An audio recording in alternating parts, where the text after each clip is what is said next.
Šiandieną tik priminsime Vilniaus Žalgiris prieš Kauno Žalgirį. Vilniaus Žalgirio situacija turnyro lentelėje yra kol kas geriausia. Iš visų komandų matome dabar būtent komandų išsidėstymas. Iš viso to konteksto, kurį ką tik papasakojau, Vilniaus Žalgiriui buvo ir sėkmingos, ir ne. Jurijus Kendišas. Vėl varžovų gynėjams už nugarų kamuolys yra siunčiamas. Epizodas baudos aikštelėje ir nuošalės vėliavėlė galiausiai kyla į viršų. Laukiame visi draugiškai su Robertu Valikoniu. Ir Robertas Valikonis keliauja prie ekrano. Futbolininkas kamuolį nusimetė ir nenusimetė kažkur į užribį. Kur pažiūrėsime, ką galvoja Robertas Valikonis ir taip. Puikus.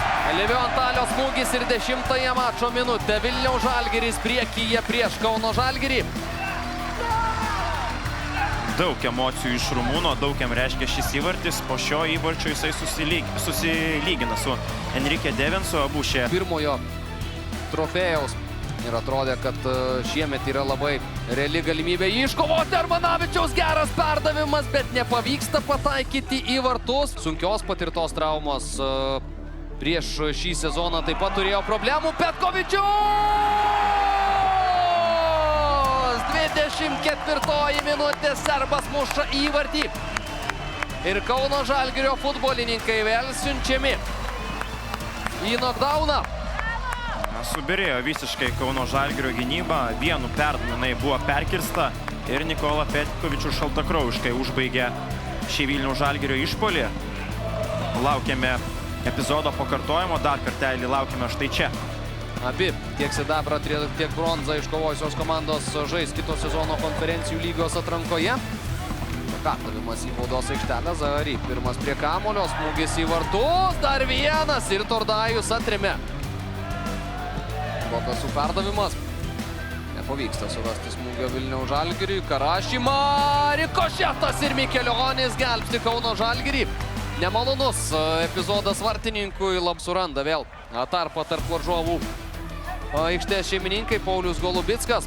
Jo perdavimas, Nikola Petkovičius prie kamuolio nesuskumba, bet Joelis Bopesu jie išlaiko žaidime. Bopesu! Ar tik nėra buvę, ten matėm? Tikrai mielas kolega. Tikrai taip, nuostabus perdavimas ir šiame, sakyčiau, perdavime, šiame įvartyje būtent perdavimas yra ta vyšnė ant torto ir, sakykime taip, Kauno Žalgiriui jau net nežinau, apie ką reikės šnekėti rūbinėje. Aš dabar pagalvojau, kad mano ta kelių minučių prakalba nueina visiškai šuniui ant uodegos, o čia Joelis Bopesu. Toli gražu ne pirma, jie sukrito 3, jeigu taip viskas ir toliau, rezultatas gali būti net ir nepadorus. Po 90 minučių kovos. Praktiškai kiekviename epizode Vilniaus Žalgirio futbolininkas priimdamas kamuolį turi erdvės ir... Paulius Golubickas kairė koja nuo virpsto siunčia kamuolį į vartų tinklą. 4-0 Vilniaus Žalgiris žemina Kauno Žalgirį LFF stadione. Viena komanda aikštėje tiesiog mėgaujasi ir, tiesiog džiaugiasi futbolu, o kita komanda dabar jau tikrai kenčia. Kito žodžio jau ne. Būdavo tas, kas kišdavo koją. Karjeroje dabar matome, kad problemos lyg ir baigės. Skersai aikštės, o čia Jukijoši Karašima padovanoja kamuolį Fiodorui Černychui. Šios smūgis iš tolėliau, bet... Keičia atakos kryptį Zahary, Mutašy, gražus jo klaidinami judesiai, geras perdavimas. Ir čia galėjo būti 5-0. Paleidžia savo komandos draugus į greitą ataką.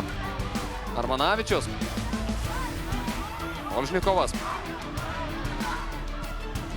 Ieško Armanavičiaus, Fiodoras Černychas. Reikia mušti įvartį Kauno Žalgiriui, bet viskas baigėsi kampiniu.